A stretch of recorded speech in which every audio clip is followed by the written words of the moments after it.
Let's talk about our health. It's one subject that we like to ignore. The one thing that is the single most important aspect of our life, we probably put on hold more than any other thing. We don't have the time because we're too busy. It takes too long to make an appointment. Now that COVID's here, they want to do over the phone, Zoom meetings with the doctor, appointments. A lot of different excuses to avoid checking on your health. So I'm going to tell you a quick story. About 2 months ago, I ended up in an emergency room. Wasn't feeling good in the morning. As actually I was driving and felt like I was going to pass out while I was driving. Fortunately, it was on surface streets. Got pulled over to the curb, put it in park, sat there, just practiced my breathing. Just, man, don't go, don't pass out. After about 3-4 minutes, the feeling went away. Start breathing a little bit better. Start seeing things a little bit more clearly. Turned around and went home.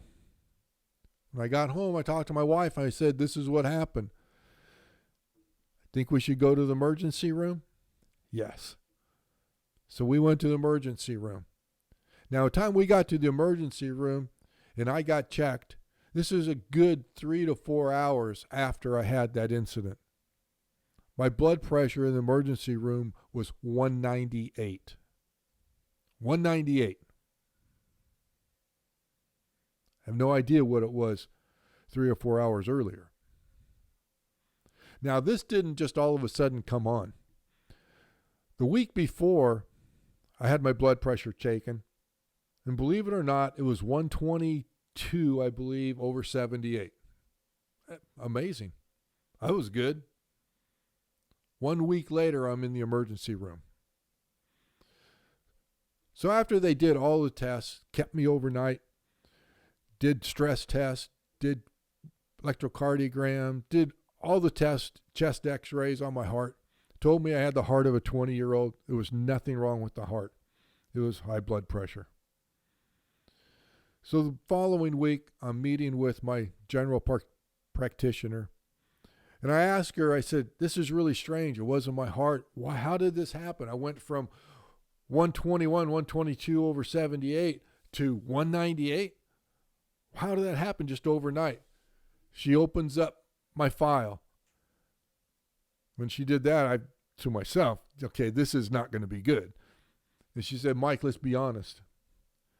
The time before last week, you were 141. Before that, you were 138. Before that, you were 147. You've been flirting with high blood pressure all this time. And you know what? I had to admit, she's absolutely right. And I kept making the excuses. Well, I'm just stressed today. Or work's getting to me. Or I was on the freeway driving. I had anxiety. Whatever it was. It was just excuse my language, it was all bullshit. It was because I didn't want to take blood pressure medicine, to be honest with you. And it almost gave me a stroke. So I'm telling you, go to the doctor. Take care of your health. Get yourself checked out. If you're 40, 50 years old and you haven't had a physical in a while, get a physical. Get your blood work done. And men, I'm going to tell you, get your prostates checked because prostate cancer is one of the leading killers of men. And it shouldn't be because it's one of the easiest cancers to take care of. You catch it early enough, you're good. Take care of yourself. Take care of your health. Something happens to you, how is your family going to feel? And especially it's because you neglected yourself. Stop making excuses like I did. I was fortunate. I got a second chance. A week after I got back from the hospital, my wife had a phone call. One of her closest friends from high school, was 53 years old, died of the same thing that I had, high blood pressure. So take care of yourself so you can take care of your family.